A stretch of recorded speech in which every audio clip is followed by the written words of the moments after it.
los villancicos invernales que aún cantamos hasta el día de hoy. Más tarde, el perro del fuego, del canto y las risas llegó a las líneas y sus cuerpos comenzaron a desmoronarse e incluso sus corazones comenzaron a reventarse.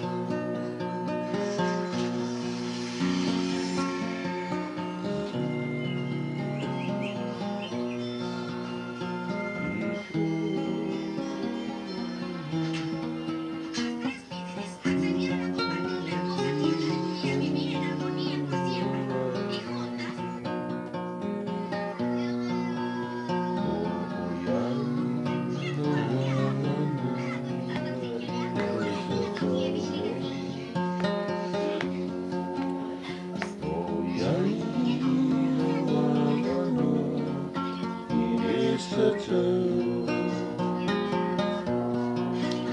So much